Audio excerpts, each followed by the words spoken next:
മുഖ്യമന്ത്രി ആരാകും എന്നുള്ള ചർച്ചയാണല്ലോ ഈ പറയുന്ന കോൺഗ്രസിനിടയിൽ തകൃതിയായിട്ട് നടന്നുകൊണ്ടിരിക്കുന്നത്.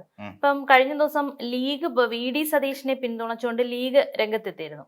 അപ്പം ഈ VD സതീഷിനെ പിന്തുണച്ച മുസ്ലിം ലീഗിന്റെ സംസ്ഥാന അധ്യക്ഷൻ പാണക്കാട് സദിഖ് അലി ശിഹാബ് തങ്ങളുടെ നിലപാട് കോൺഗ്രസിലുള്ളവർക്ക് അമർഷം ഉണ്ടാക്കിയിട്ടുണ്ട്.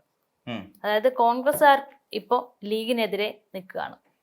സ്വാഭാവികമാണ്. കാരണം എന്താന്ന് വെച്ച് കഴിഞ്ഞാല് ഈ ഒന്നാമത്തെ കാര്യം, പൊതുവിൽ കോൺഗ്രസ്സുകാരെല്ലാം നിരാശരും അസ്വസ്ഥരുമാണ്. കാരണം എന്ന് വെച്ച് കഴിഞ്ഞാൽ അനാവശ്യമായി ഉണ്ടായിക്കൊണ്ടിരിക്കുന്ന ഈ ഒരു, അതായത് അത്യാവശ്യം കൊള്ളാവുന്ന കോൺഗ്രസ്സുകാരെ കുറിച്ച് ഞാൻ പറയുന്നത്, അല്ലാതെ ഈ സൈബർ ഇടങ്ങളിൽ കയറിയുന്നതുകൊണ്ട് രമേശ് ചെന്നിത്തലയ്ക്കും VD സതീശനും KC വേണുഗോപാലിനും വേണ്ടി ചേരിതിരിഞ്ഞെന്ന് പോരടിക്കുന്ന സൈബർ കൊങ്ങികളെയല്ല ഞാൻ ഉദ്ദേശിക്കുന്നത്. അല്ലാതുള്ള കോൺഗ്രസ്സുകാരെ സംബന്ധിച്ചിടത്തോളം കോൺഗ്രസ്സിൽ ഉണ്ടായിരിക്കുന്ന ഒരു വലിയ പ്രതിസന്ധി ഇത് തന്നെയാണ്. അവരെ വിഷമിപ്പിക്കുന്ന ഒരു പ്രതിസന്ധി ഇത് തന്നെയാണ്. നമ്മൾ മനസ്സിലാക്കുക, 10 വർഷക്കാലം ഒരു സംസ്ഥാനം ഭരിച്ച ഒരു സർക്കാരിനെതിരായി ഒരു ഭരണവിരുദ്ധ വികാരം ഉണ്ട് എന്ന് പോലും കൃത്യമായി ഇംപ്ലിമെന്റ് ചെയ്യാൻ കഴിയാത്ത ഒരു പ്രതിപക്ഷം ഉണ്ടായിട്ടുണ്ട്. 10 വർഷം ഇരുന്നാണ്.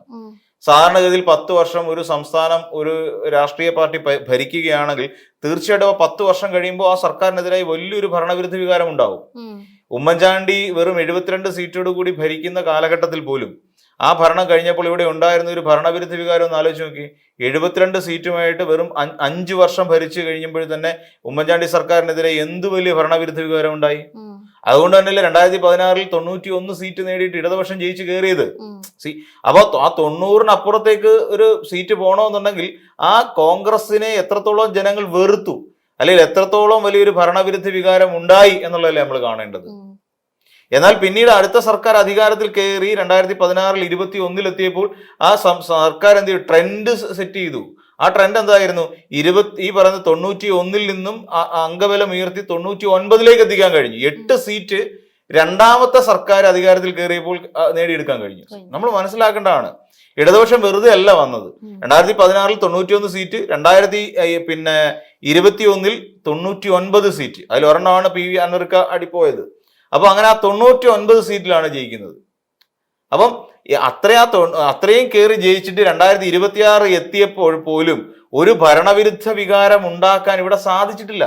അങ്ങനെ ഒരു ഭരണവിരുദ്ധ വികാരം ഇല്ല എന്ന് തന്നെയാണ് നിലവിലത്തെ നമ്മൾ എക്സിറ്റ് പോൾ ഫലങ്ങളെല്ലാം പരിശോധിക്കുമ്പോൾ നമ്മൾ കാണുന്നൊരു കാര്യം. സോ ഇതിനപ്പുറത്ത് നിന്നുകൊണ്ടാണ് കോൺഗ്രസ്സുകാർ മുഖ്യമന്ത്രി സ്ഥാനാർത്ഥിക്ക് വേണ്ടിയിട്ട്, അല്ലെ മുഖ്യമന്ത്രി ആരായിരിക്കണം എന്ന് പറയുന്ന ഒരു ചർച്ചയിലേക്ക് കടക്കുന്നത്.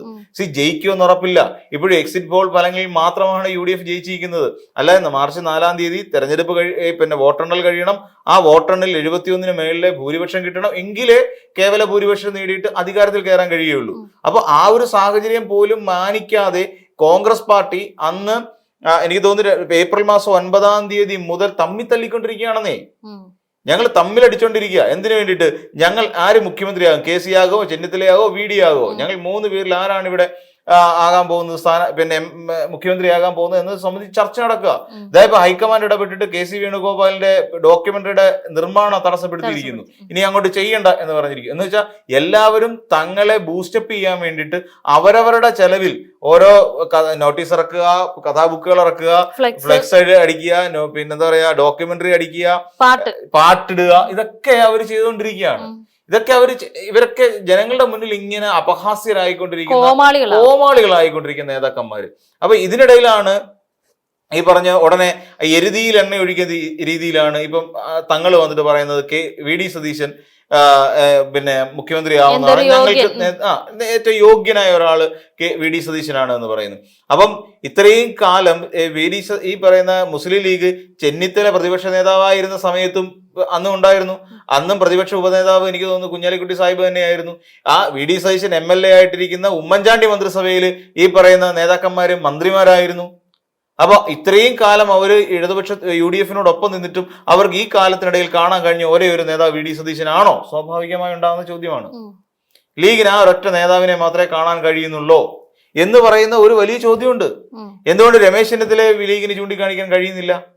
എന്തുകൊണ്ട് ഹൈക്കമാൻഡ് എന്ന് പറഞ്ഞിട്ട് നിൽക്കുന്ന KC വേണുഗോപാലിനെ എന്തുകൊണ്ടാണ് ലീഗിന് ചൂണ്ടിക്കാണിക്കാൻ കഴിയാത്തത്? സ്വാഭാവികമായും ഈ പറയുന്ന 3 നേതാക്കന്മാരുടെയും അല്ലെങ്കിൽ 2 നേതാക്കന്മാരുടെയും അണികളിൽ ഉണ്ടാകുന്ന സ്വാഭാവികമായ ചോദ്യം അത് തന്നെയാണ്. പിന്നെ തന്നെയുമല്ല, ഹൈക്കമാൻഡ് ഇടപെട്ടുകൊണ്ട് പരിഹരിക്കേണ്ട അല്ലെങ്കിൽ ഹൈക്കമാൻഡ് പറയേണ്ട ഒരു സാഹചര്യമുള്ള ഒരു വിഷയത്തിൽ എന്ത് ബേസിലാണ് ലീഗിന് ഇങ്ങനെ ഒരു അഭിപ്രായം ഉന്നയിക്കാൻ സാധിക്കുക? ഇത് പിന്നെ ഈ പറയുന്ന മുഖ്യമന്ത്രി സ്ഥാനാർത്ഥിയെ തീരുമാനിക്കാനുള്ള സർവ്വാധികാരം കിടക്കുന്ന ഹൈക്കമാൻഡിലാണ്. വെപ്പ് അനുസരിച്ച് അവർ പറയുന്നതനുസരിച്ച് ഹൈക്കമാൻഡിനാണ് ഇവിടുത്തെ മുഖ്യമന്ത്രിയെ തീരുമാനിക്കാനുള്ള റൈറ്റ് ഇരിക്കുന്നത്. അത് മല്ലികാർജ്ജുൻ ഖാർഗെ ആവാം, സോണിയാജി ആവാം, രാഹുൽജി ആവാം, പ്രിയങ്കാജി ആവാം, ആരുമാകാം. ഇനി നാളെ ഒരു സുപ്രഭാതത്തിൽ നാളെ നമ്മുടെ വനിതാ മുഖ്യമന്ത്രിയായിട്ട് പ്രിയങ്കാജി വേണമെങ്കിലും അധികാരമേൽക്കാം. കോൺഗ്രസിന്റെ അവസ്ഥ അതാ. ഈ പറയുന്ന പൊട്ടന്മാര് കേരളത്തിലുള്ളവര് പ്രിയങ്കാജി എവിടെ പോയിരുന്നാലും അവിടെ ഇതിന് ധർമ്മട തീർത്തിയാൽ പോലും അവിടെ ജയിക്കും. അതാണ് പ്രശ്നം. അപ്പം ഈ പറയുന്ന പിന്നെ ഈ ആൾക്കാരെ കൊണ്ടുവന്നിട്ട് ഈ തീരുമാനം ഹൈക്കമാൻഡ് എടുക്കാനിരിക്കെ എന്ത് ധൈര്യത്തിന്റെ പുറത്താണ് ലീഗുകാർ ഇതിന്റെ അഭിപ്രായം പറയുന്നത് എന്ന് പറയുന്ന വേറൊരു ചോദ്യം കൂടിയുണ്ട്. അത് പൊതുവിൽ കോൺഗ്രസിനകത്ത് ഉയർന്നു വരുന്ന ഒരു ചോദ്യം തന്നെയാണ്. കോൺഗ്രസ്സുകാർ സ്വാഭാവികമായിട്ടും ചോദിക്കും, ഈ പറയുന്ന പോലെ നിങ്ങൾക്ക് അധികാരമുണ്ട്, നിങ്ങൾക്ക് പിന്നെ 27 പേരിൽ 20 പേരെ നിങ്ങൾ ജയിപ്പിച്ച് നിങ്ങൾ കൊണ്ടുവന്നിട്ടുണ്ട്, പക്ഷെ ഞങ്ങളുടെ അല്ലെങ്കിൽ മുന്നണിയുടെ മുഖ്യമന്ത്രിയെ തീരുമാനിക്കാനുള്ള റൈറ്റ് കിടക്കുന്ന ഹൈക്കമാൻഡിലാണ്. ഹൈക്കമാൻഡ് തീരുമാനിച്ചുള്ളൂ, നിങ്ങൾ എന്തിനകത്ത് വെള്ളം കോരുന്നത് എന്ന് ഇവർ തിരിച്ചു ചോദിച്ചു കഴിഞ്ഞാൽ ലീഗിനൊന്നും പറയാനില്ല. ഇത് സംഭവിക്കാൻ പോകുന്ന ഒരു പ്രധാനപ്പെട്ട പ്രശ്നം ഈ ഒരു അസ്വാരസ്യമുണ്ടല്ലോ, ഈ പറയുന്ന ഒരു തർക്കം. ഈ തർക്കം മുന്നോട്ട് പോയിക്കൊണ്ടേയിരിക്കും. ഈ തർക്കത്തിന് ഒരു കുറവ് സംഭവിക്കില്ല. ഇനി 4-ാം തീയതി കഴിഞ്ഞ് ഇനി എങ്ങാനും ഈ 4-ാം തീയതി വരെ ഉണ്ടാവും ഈ തർക്കം. എന്തായിരുന്നു കാര്യം? ഭൂരിപക്ഷം കിട്ടിക്കഴിഞ്ഞാൽ തർക്കം തുടരും, ഭൂരിപക്ഷം കിട്ടിയില്ല തർക്കം അവിടെ അവസാനിക്കും. കോൺഗ്രസ് വീണ്ടും ഈ പറയുന്ന പോലെ പ്രതിപക്ഷ നേതാവിന് വേണ്ടതല്ലായിരിക്കും. എന്തായാലും പ്രതിപക്ഷ നേതൃസ്ഥാനത്തേക്ക് എന്തായാലും വി ഡി സതീശൻ നിൽക്കുമോ എന്നുള്ള കാര്യം സംശയമുണ്ട്. മിക്കവാറും ആ നറുക്ക് വീഴാൻ സാധ്യതയുള്ള ഒന്നുകിൽ കെ മുരളീധരനോ അല്ലെങ്കിൽ ഈ പറയുന്ന രമേശ് ചെന്നിത്തലയ്ക്കോ ആയിരിക്കും. രമേശ് ചെന്നിത്തലയും നാണം കെട്ട് അതിനു വേണ്ടി നിൽക്കില്ല പ്രതിപക്ഷ നേതൃസ്ഥാനത്തേക്ക്. അപ്പൊ അങ്ങനെ വരുമ്പോൾ ഏതെങ്കിലും ഒരു പുതിയ മുഖം, മിക്കവാറും ഈ പറയുന്ന ഞാൻ നേരത്തെ സൂചിപ്പിച്ച പോലെ ഒന്നുകിൽ കെ മുരളീധരനാവാം, ഇനി അതല്ല വേറെ ആരെങ്കിലും സണ്ണി വക്കീലാവാം. സണ്ണി വക്കീൽ ജയിക്കാൻ സാധ്യതയില്ലെങ്കിൽ തന്നെ നമുക്ക് ഊഹിക്കാം. അപ്പൊ ഇവരാരെങ്കിലും ഒക്കെ ആയിരിക്കും ഇനി പ്രതിപക്ഷ നേതൃസ്ഥാനത്തേക്ക് വരാനുള്ള പോസിബിലിറ്റീസ്, അല്ലാതെ വേറെ ആരും ഇല്ല. അപ്പം അങ്ങനെ തല്ല് ആ ലെവലിലേക്ക് പോകും. പ്രതിപക്ഷ നേതൃസ്ഥാനം കാര്യം വി ഡി സതീശൻ വനവാസത്തിന് പോകും. അപ്പൊ പിന്നെ ഉള്ളതെന്ന് വെച്ചാൽ രമേശ് ചെന്നിത്തലയും കെ സി വേണുഗോപാൽ ഡൽഹിക്കും പോകും, MP ആയിട്ടും പോകും.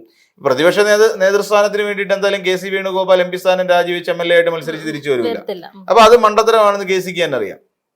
ഇപ്പൊ ആകുമ്പോൾ ഒരു ദേശീയ നേതാവ് എന്നുള്ളൊരു പ്രസക്തിയെങ്കിലും ഉണ്ട്. അപ്പൊ അങ്ങനെ നിന്ന് പോകാൻ മാത്രമേ കെ സി വേണുഗോപാലിനെ കൊണ്ട് കഴിയുള്ളൂ. അപ്പം ഈ ഭൂരിപക്ഷം കിട്ടിയില്ലെങ്കിലും പ്രതിപക്ഷ നേതൃസ്ഥാനത്തിന് വേണ്ടിയിട്ടുള്ള അടി തുടരും, ഭൂരിപക്ഷം കിട്ടിക്കഴിഞ്ഞാൽ മുഖ്യമന്ത്രി സ്ഥാനത്തിന് വേണ്ടിയിട്ടുള്ള അടി തുടരും എന്നുള്ള കാര്യത്തിൽ യാതൊരു തർക്കവുമില്ല.